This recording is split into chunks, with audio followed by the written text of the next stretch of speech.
నా వర్క్ చూసుకొని నేను ఇంటికి వెళ్తున్న సమయంలో నాకైతే ఇతను అడ్డుపడ్డాడు. అతను ఎక్కడికి వెళ్తున్నాడు అని ఒకసారి అడిగాను. అతను చెప్పిన మాటలకి నాకైతే చాలా బాధ వేసింది. అసలు ఎక్కడి నుంచి మీరు ట్రావెల్ చేస్తున్నారు? హైదరాబాద్ నుంచి కదిరికి వెళ్ళి మా అమ్మ ఆశీర్వాదం తీసుకొని తిరుపతికి వచ్చి దర్శనం చేసుకొని తిరుపతి నుంచి చెన్నైకి పాదయాత్ర చేసుకుంటూ వెళ్తున్నాను. అసలు రాఘవ లారెన్స్నే కలవాలని ఎందుకు వచ్చింది థాట్ మీకు? అంటే ఈ కాలంలో అమ్మ నాన్నని రోడ్డు మీద వదిలేసే పిల్లల్ని మనం చాలా మందిని చూసాం.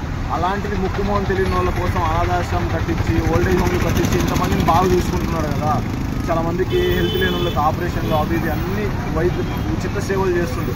అందుకే అన్న బాగుండాలని చెప్పి నేను పాదయాత్ర చేస్తున్నాను. ఓకే, మీరు ఇలా వెళ్తున్నారు, అతను మిమ్మల్ని కలుస్తాడన్న నమ్మకం మీకుందా? సోషల్ మీడియా వాళ్ళే హెల్ప్ చేయాలన్నా. యాక్చువల్లీ నేను అందరు సపోర్ట్ తీసుకునే వెళ్తున్నా.